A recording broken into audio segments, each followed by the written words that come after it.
Olá, sejam muito bem-vindos. Hoje a gente vai mergulhar em uma das narrativas mais famosas e, honestamente, mais geniais de todos os tempos. Nós vamos juntos desmontar e entender a arquitetura, a poesia e o significado profundo por trás do primeiro capítulo de Gênesis. É muito mais que uma história de criação, é uma obra de arte teológica. Vamos lá?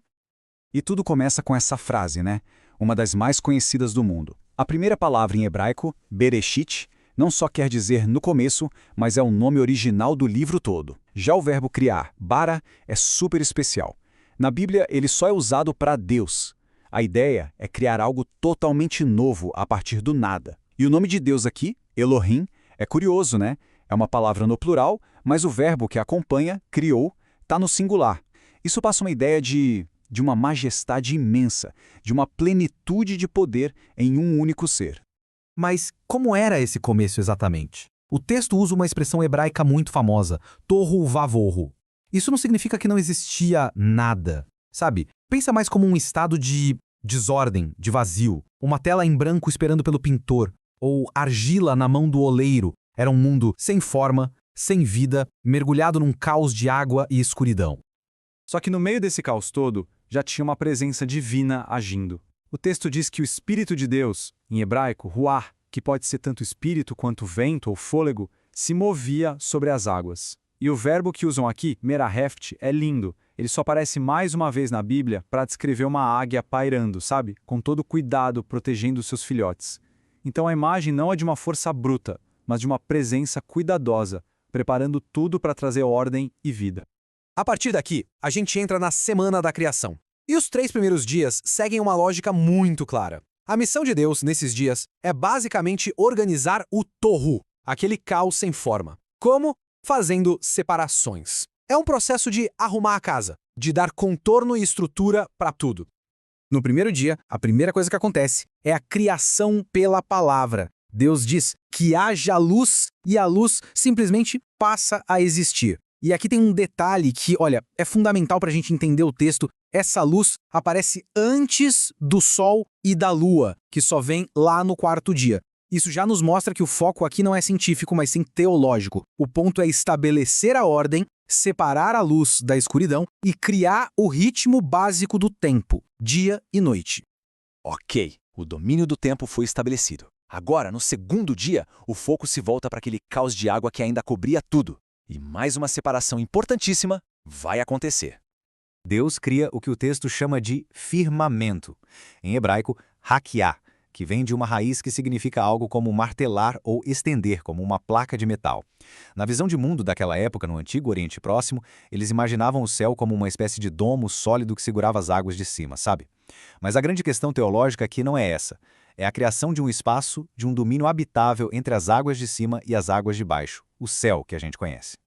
No terceiro dia, a gente vê a fase de arrumação do universo ser concluída. Mas esse dia vai além. Ele não só separa, como também introduz as primeiras formas de vida. A gente começa a ver o propósito por trás de toda essa organização.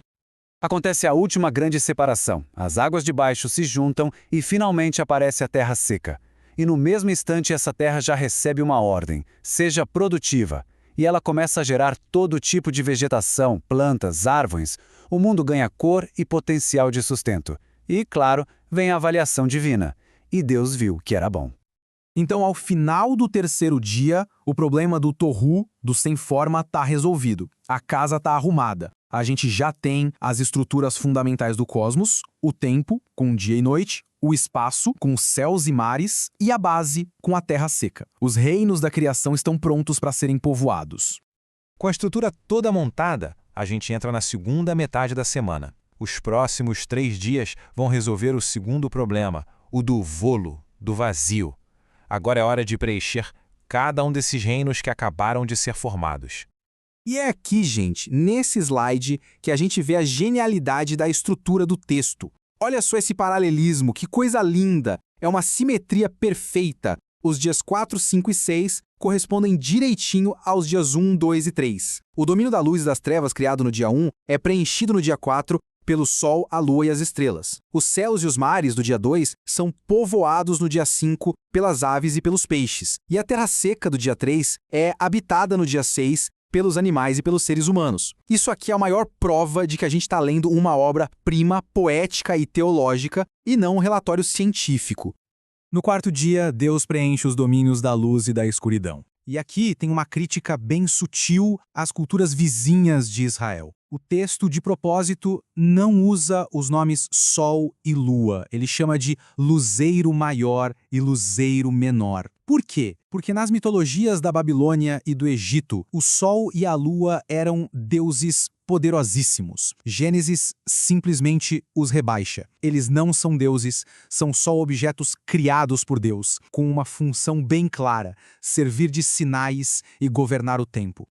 Seguindo esse padrão perfeito, no quinto dia, os céus e os mares que foram formados lá no dia 2 agora se tornam palco de uma verdadeira explosão de vida.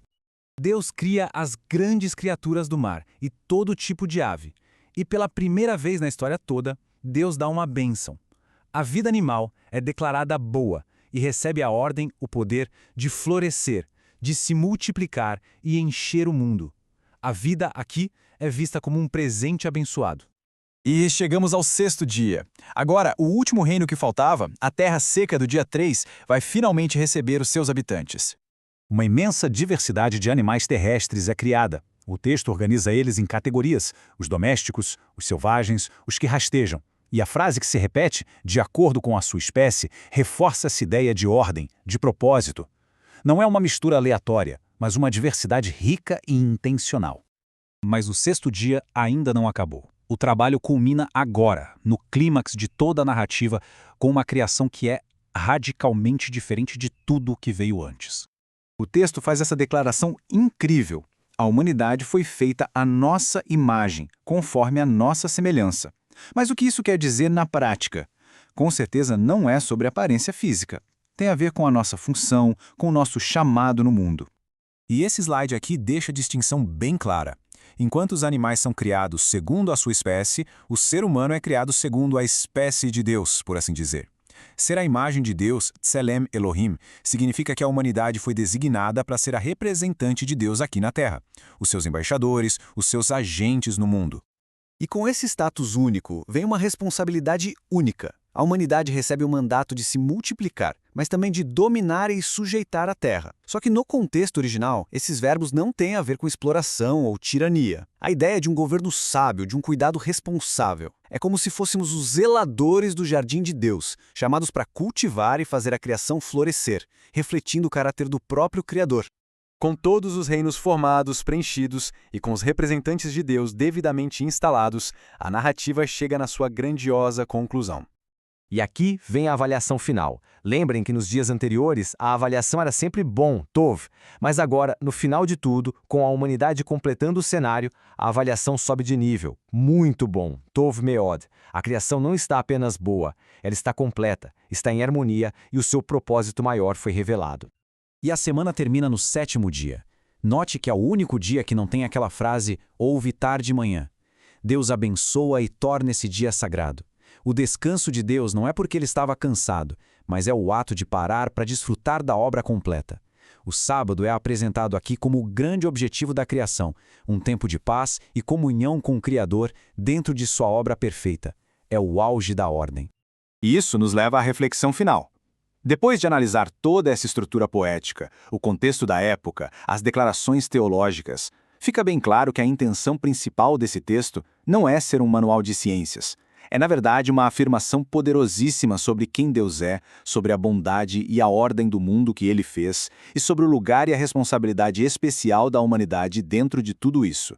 Uma verdadeira arquitetura divina de propósito e significado.